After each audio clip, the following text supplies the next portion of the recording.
사무엘은 어렸을 때 세마포 에봇을 입고 여호와 앞에서 섬겼더라. 그의 어머니가 매년 드리는 제사를 드리러 그의 남편과 함께 올라갈 때마다 작은 겉옷을 지어다가 그에게 주었더니 엘리가 엘가나와 그의 아내에게 축복하여 이르되 여호와께서 이 여인으로 말미암아 내게 다른 후사를 주사 이가 여호와께 간구하여 얻어 바친 아들을 대신하게 하시기를 원하노라 하였더니 그들이 자기 집으로 돌아가매 여호와께서 한나를 돌보시사 그로 하여금 임신하여 세 아들과 두 딸을 낳게 하셨고 아이 사무엘은 여호와 앞에서 자라니라. 아멘. 누가복음 2장 41절에서 52절까지 말씀입니다. 한 절씩 교독하여 봉독합니다. 그의 부모가 해마다 6월절이 되면 예루살렘으로 가더니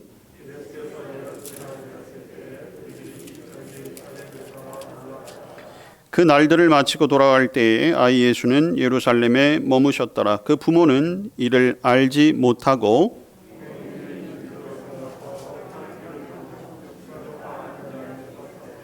만나지 못함에 찾으면서 예루살렘에 돌아갔더니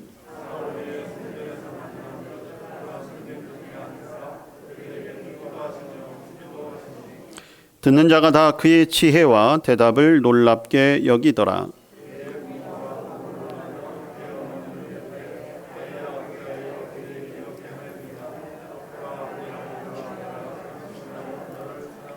예수께서 이르시되 어찌하여 나를 찾으셨나이까? 내가 내 아버지 집에 있어야 될 줄을 알지 못하셨나이까? 하시니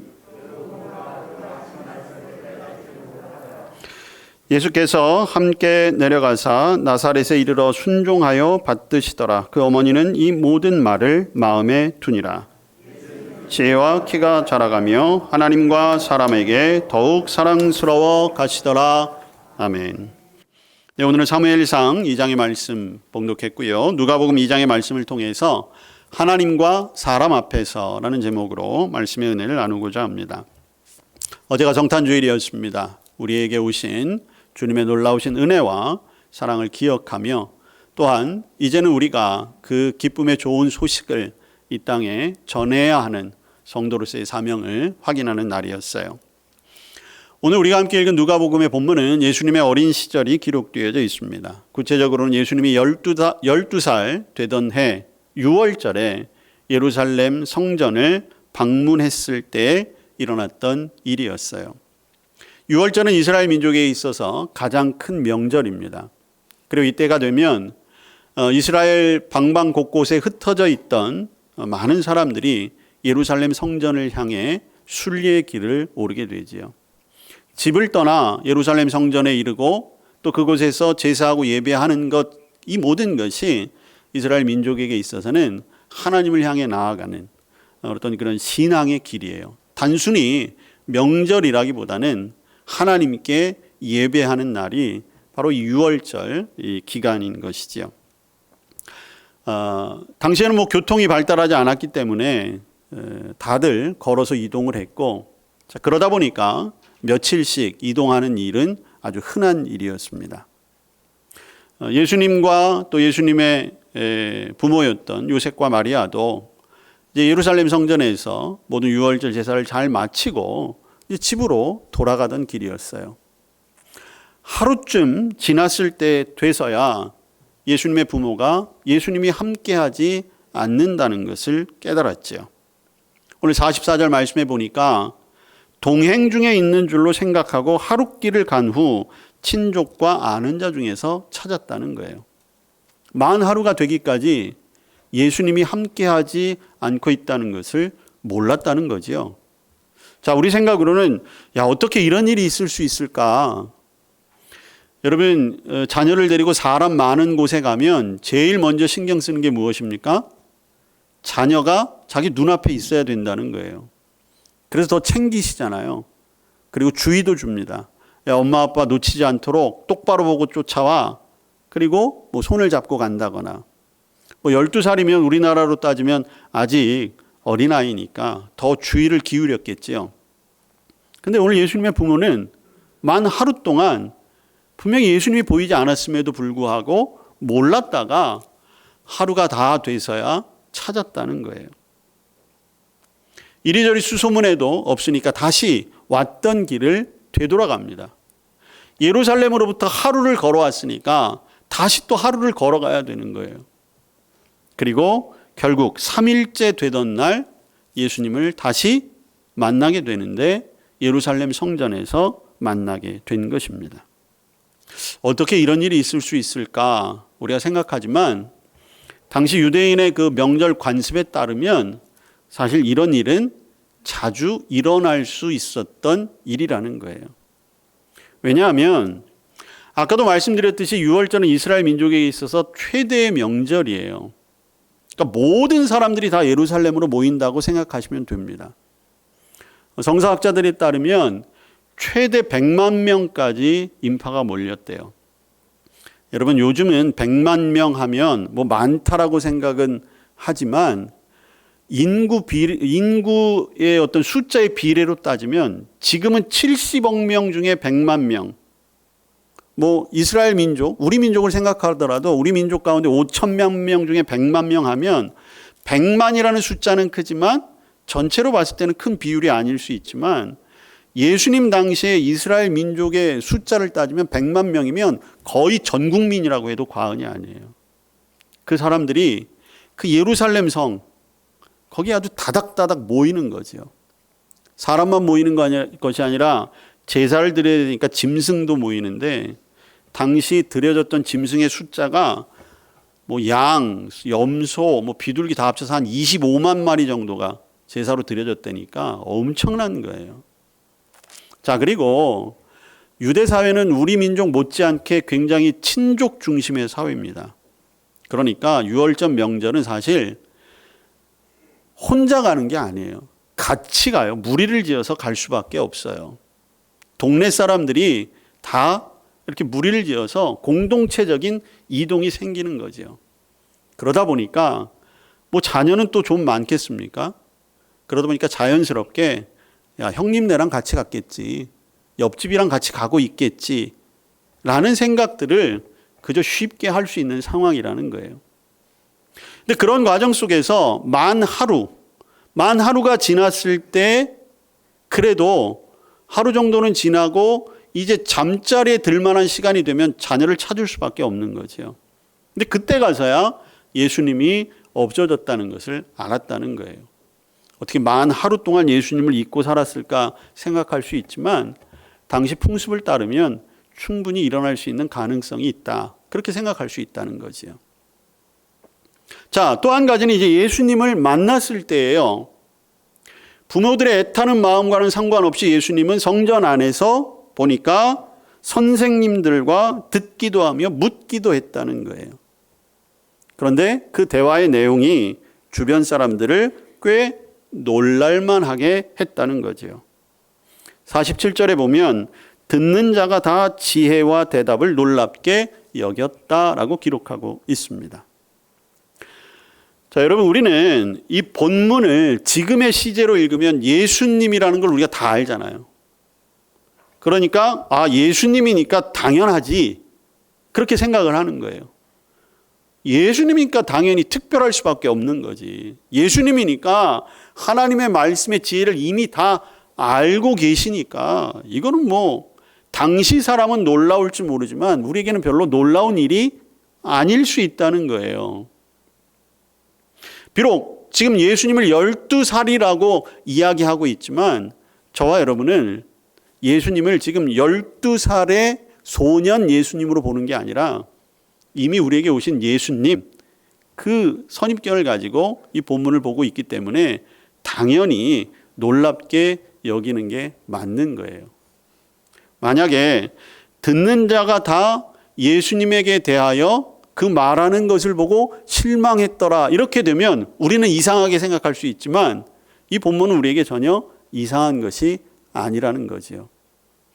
그리고 지금 예수님이 성전 안에서 서기관들 그리고 그 선생님들과 이야기하는 것은 당시로 돌아가 보면 쉽게 볼 수 있는 광경이에요.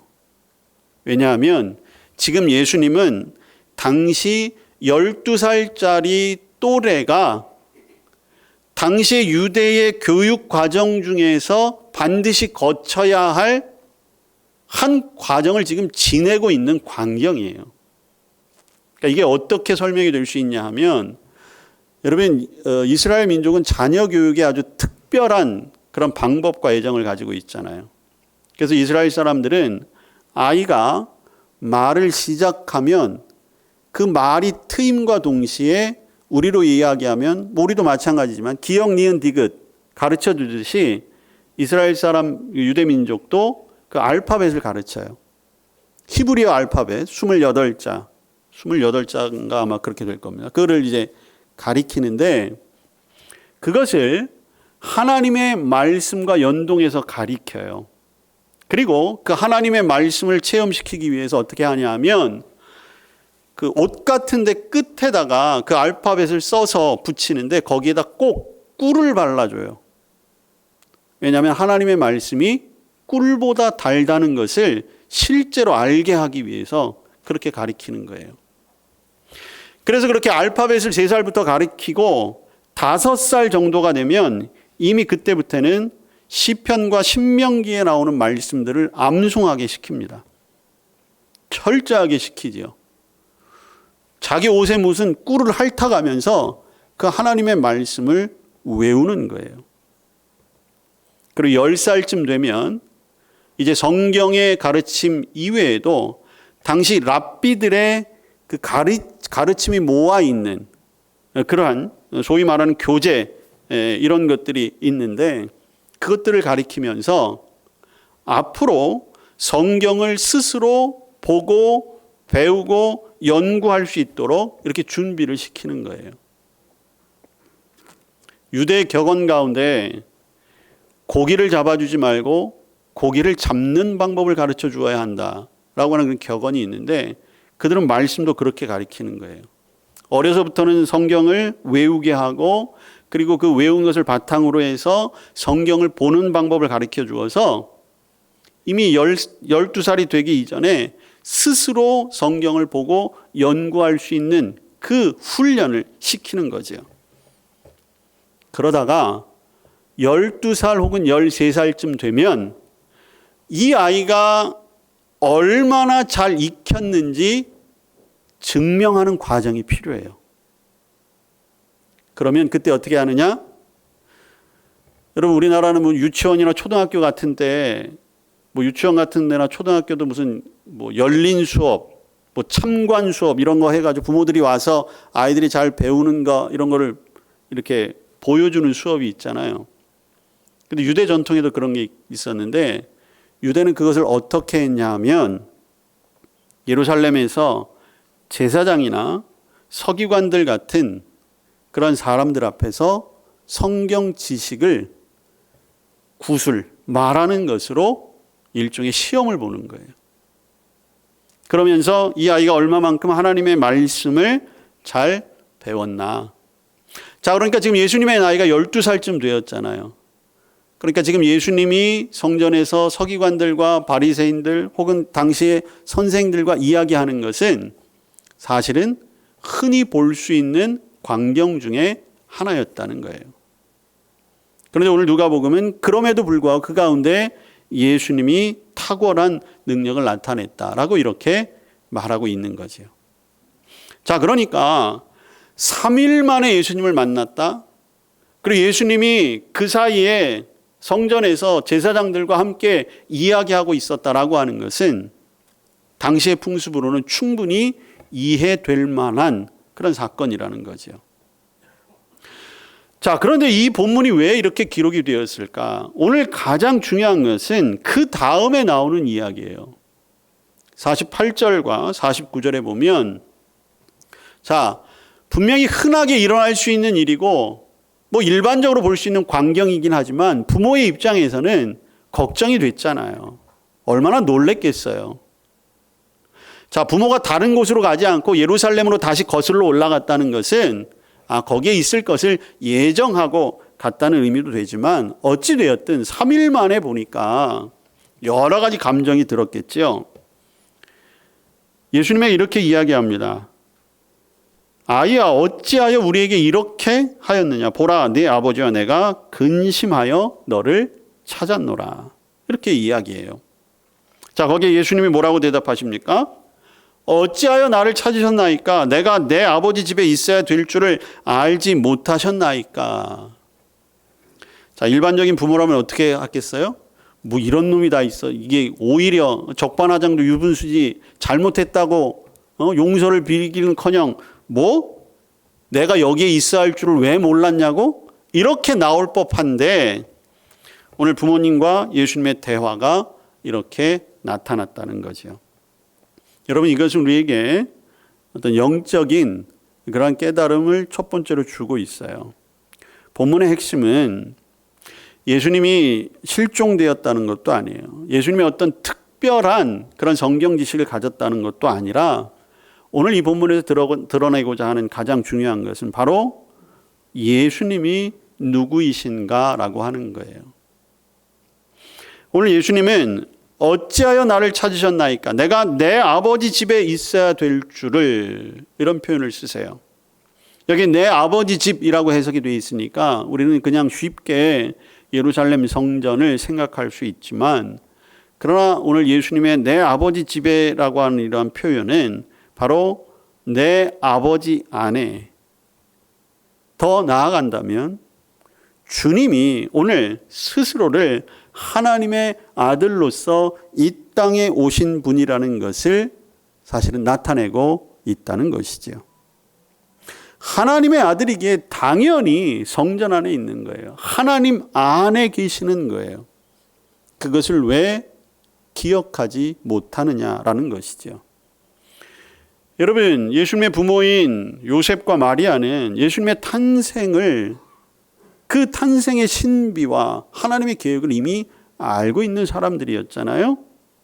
그런데 그럼에도 불구하고 사실은 이 모든 여정 가운데, 그래서 놀라기도 하고 근심하여 묻기도 하고, 여러분 사실은 오늘 이 부모는 이 모든 일의 원망을 예수님께 하고 있어요. 48절에 보면 어찌하여 우리에게 이렇게 하느냐라고 하는 것이 모든 책임을 지금 예수님에게 넘기고 있는 거잖아요. 여러분, 우리가 한 해를 마무리하며 이제 새로운 한 해를 준비하는 이때에 오늘 저는 교회력에 따라 이 성서의 일과의 본문을 함께 읽었어요. 여러분, 이 본문을 통해서 지난 한 해 동안 저와 여러분이 살아온 신앙의 길, 순례의 길을 한번 돌아보아야 되겠다는 거죠. 오늘 일어난 이 사건은 예수님의 가족이 하나님을 예배하기 위하여 유월절 그 명절을 지내기 위해 예루살렘 성전을 오가면서 있었던 일이에요. 다른 것을 위함이 아니에요. 뭐 세상을 즐기기 위함도 아니었고, 뭐 어디 뭐 이사를 가기 위해 그런 것도 아니었고, 하나님을 예배하며 하나님을 기억하는 그 신앙의 여정 가운데 있었던 일이라는 거죠. 근데 이때 어떤 일이 일어났습니까? 주님을 잃어버리는 사건이 일어났다는 거예요. 제가 당시에 문화적인 사건을 배경을 들여서 충분히 일어날 수 있는 일이라고 말씀을 드렸지만, 분명한 것은 그 누구보다도 예수님께 집중해야 할 마리아와 요셉조차도 예수님을 잃어버렸다는 거예요. 여러분, 지난 1년 동안 저와 여러분은 예수님을 혹시 잃어버리고 살아오지는 않았습니까? 저와 여러분이 하나님 앞에 부름을 받고, 때로는 하나님의 말씀의 은혜도 받고, 때로는 교회 안에서 크고 작은 직분도 감당하고 있는데, 혹시 저와 여러분이 예수님께 집중하지 못하고 예수님을 잃어버리고 살아간 건 아니었는가라고 하는 거예요. 실제로 어떻게 이런 일이 있을 수 있을까? 그렇게 생각하지만, 그러나 저와 여러분의 삶 속에서 예수님을 잃어버리는 일들이 일어나고 있었다는 거지요. 왜 일어납니까? 이유는 한 가지예요. 오늘 예수님의 부모가 그랬잖아요. 동행하고 있는 것으로 생각했다는 거예요. 동행하지도 않으면서 동행하고 있는 것으로 생각했다는 거죠. 이게 우리의 모습이라는 거예요. 나는 동행한다고 생각하고 있지만 근데 우리의 삶이 그러지 못했다는 거예요. 여러분, 성경은 노아를 하나님과 동행했다라고 분명하게 말해요. 에녹이라는 사람을 이야기하면서 다른 얘기하지 않았어요. 에녹도 하나님과 동행했다, 이렇게 기록이 되어져 있어요. 근데 그 노아와 에녹을 히브리서 기자는 이렇게 이야기해요. 그 동행함이 바로 믿음이었다. 예수님과 동행하는 것이 곧 바른 신앙이라는 것이죠. 여러분, 저와 여러분 지난 1년 동안 얼마나 예수님과 실제로 동행하셨습니까? 우리가 믿음이 있다고 생각하지만 그거는 어쩌면 내 착각일 수도 있다는 거예요. 아니면 나를 그냥 포장하기 위한 그런 도구로서 사용했을지도 모른다는 거예요. 실제로 예수님이 내 마음속에 계시지도 않고 내가 동행하지도 않으면서 우리는 지난 일주일 동안 아무렇지도 않게 살아왔다는 것이죠. 일상의 삶뿐만이 아니라 심지어는 교회 안에서 혹은 믿음 생활을 한다고 하면서도 우리는 주님과 전혀 동행하지 않은 상태로 너무나 자연스럽게 모든 것을 했다는 거예요. 예수님이 없는 예배도 있어요. 교회 안의 모임이라고 하지만 예수님 없이 모이는 모임이 됐다는 거예요. 분명히 예수님의 이름을 부르는 찬송을 하고 있지만 거기에 예수님이 계시질 않아요. 믿음의 공동체 안에서 소급으로 모였지만 거기에 예수님이 계시질 않아요. 예수님의 이름으로 프로그램을 기획하고 모든 행사를 했는데 거기에 예수님이 계시질 않아요. 그래 놓고는 우리는 예수님과 동행했다고 이야기하는 거예요. 다시 한번 강조하지만 요셉과 마리아, 예수님이 가셨던 길은 믿음의 길을 걸어가고 있었던 거예요. 유월절 예배를 드리는 그의 삶이었다는 거죠. 근데 그 여정 속에서 예수님과 동행하는 것처럼 생각했지 예수님과 동행하지는 않았다는 거죠. 그러니까 잃어버리는 거예요. 성경은 너는 마음을 다해 여호와를 신뢰하고 내 명철을 의지하지 말라라고 했어요. 이 말은 다른 말로 이야기하면 우리의 생각, 내 의지대로 살아가서는 안 된다는 것이죠. 그래 놓고는 예수님의 부모처럼 똑같이 얘기하는 거예요. 어찌하여 너는 우리에게 이렇게 했니? 우리도 마찬가지잖아요. 어떻게 해서 주님이 저한테 이럴 수 있어요? 라고 뒤에 가서 이야기하는 것이죠. 내 편리한 대로 내 중심적으로 예수님을 그저 믿는 거예요. 근데 그게 진짜 믿음이 아니라는 것이죠. 우리는 분명하게 우리의 믿음의 자리를 돌아볼 줄 알아야 합니다. 자, 그렇다면 아직 늦지 않았죠. 돌아가면 되는 거예요. 예수님의 부모도 결국은 예수님을 향해 돌아갔어요. 그러면 찾을 수 있는 거예요. 여러분, 지난 1년 동안 우리가 하나님 앞에 여러 가지 것들이 제약되어지기도 하고 변화되는 그런 믿음의 과정을 거쳤습니다. 그 가운데 기도 생활이 무너졌습니까? 그럼 기도를 잃어버린 거잖아요. 기도하는 가운데 주님과 동행하는 법을 잃어버렸잖아요. 다시 시작하시면 되는 거예요. 다시 기도하면서 주님과 동행하고 주님을 찾으면 돼요. 말씀을 읽고 말씀을 묵상하는 동안 주님을 만나기로 결단을 했었는데 교회 나가기도 어려워지고 혼자 집에서 예배하려니 잘 되지도 않고 그러다 보니까 어느 순간 성경을 펼쳐 열기보다는 성경을 덮어놓는 때가 더 많았다는 거죠. 다시 펼치면 되는 거예요. 다시 말씀을 보면 되지요. 다시 말씀을 마음에 새기면 되는 것입니다. 다시 기도와 말씀으로 예수님께 돌아가면 되는 거예요. 여러분, 저와 여러분이 얼마나 오랜 시간 지금 주님과 떠나 있는가. 예수님의 부모는 하루 만에 찾았지만 어쩌면 저와 여러분 하루, 일주일, 한 달, 아니면 지난 1년 동안 예수님에게서 멀어져 있을지도 몰라요. 혼자 열심히는 달려가는데 마치 주님과 함께 뛰는 것처럼 내가 이렇게 뛰어가면 주님이 내 뒤에 따라오시기는 하겠지라고 하는 안일한 생각 때문에 주님을 잃어버리고 지내왔던 지난 1년은 아니었는지요. 여러분 이제 주님을 찾고 만나야지요. 여러분 주님은 숨어 계신 분이 아니세요. 그렇다고 주님이 우리를 피하십니까? 그것도 아니지요. 주님은 언제나 우리를 기다리시는 분이세요. 지금도 팔을 벌리고 우리를 안아주시기 위해 기다리고 계시는 분이십니다. 저와 여러분이 기쁨을 회복하고 믿음을 회복하려면 다시 주님께 돌아가면 되는 거예요. 오늘 51절에 보니까 예수님께서 나사렛에 이르러 순종하여 받드셨다는 거예요.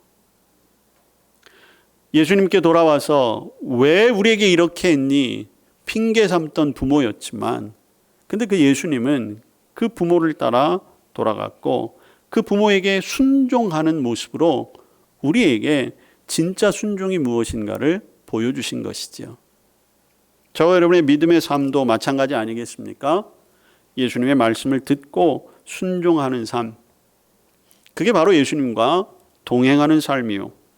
그것이 예수님을 잃어버리지 않는 삶이 될 것입니다. 오늘 마지막 절에 보면 예수는 지혜와 키가 자라가며 하나님과 사람에게 더욱 사랑스러워 갔다라고 기록하고 있습니다. 이 짧은 구절에도 우리에게 주는 많은 영적인 교훈이 있어요. 여러분 지난 한 해 동안 우리가 살아갔습니다.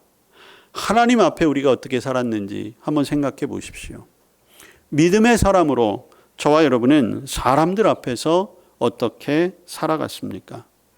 저와 여러분이 말하는 것, 저와 여러분이 행동한 것, 저와 여러분이 관계를 맺고 저와 여러분이 일하는 것이 과연 하나님 보시기에는 사랑스럽고 하나님 보시기에는 기뻐하는 모습이었습니까? 사람들에게는 믿음의 본이 되고 믿는 사람의 그러한 모습들을 제대로 보여주셨습니까? 우리가 신앙생활로 최선을 다했는지 스스로 질문해 보며 정말로 하나님께 영광 돌리는 하루하루였는지, 그리고 우리 주변 사람들에게 예수 그리스도의 덕을 끼치는 삶이었는지 돌아보아야 할 것입니다. 하나님은 저와 여러분을 이 세상 가운데 살도록 부르셨어요. 이 세상 속에 우리는 살아가야 할 책임이 있습니다. 저와 여러분을 무슨 세상과 단절된 수도원이나 깊은 산속 이런 걸로 부르신 게 아니잖아요. 그렇다면 이 세상이 우리가 책임져야 할 곳이고 우리가 이 땅 가운데서 분명히 해야 할 일이 있다는 거예요. 우리는 스스로 우리 믿음을 성숙시키는 그런 삶도 살아야 하지만 그 모습 가운데 또한 세상 사람들에게 본이 되는 그런 삶도 살아가야 하는 것입니다. 여러분 주님은 한 사람을 구원하시기 위해서 우리를 부르시기도 하지만 우리를 통해서 이 땅 전체를 구원하시고자 하는 그 계획도 가지고 계십니다. 여기에서 우리는 기도와 또 세상을 섬기는 삶이 얼마나 중요한가라는 것을 다시 한번 깨닫게 되는 것이죠. 여러분 주님께서 우리에게 가르쳐 주신 기도가 있잖아요. 뜻이 하늘에서 이룬 것 같이 땅에서도 이루어지이다. 여러분 이 기도가 응답되기 위해서는 우리도 예수님을 닮아가야 돼요. 우리의 지혜와 키가 자라가며 점점 하나님과 사람 앞에 더욱 사랑스러운 존재가 되어야 하는 것입니다. 여러분 새롭게 맞이하는 2022년 이제는 우리가 다시 주님과 동행하고 다시 주님을 찾고 그리고 하나님과 사람들 앞에 믿음으로 인정받고 섬김으로 사랑받는 성도와 우리 교회가 될 수 있기를 주님의 이름으로 축복합니다. 아멘. 기도하겠습니다. 주님의 삶을 온전히 따라가게 하여 주시옵소서. 하나님 앞과 사람들 앞에 인정받고 칭찬받고 사랑받는 성도와 교회가 되게 하여 주시옵소서. 예수님 이름으로 기도합니다. 아멘.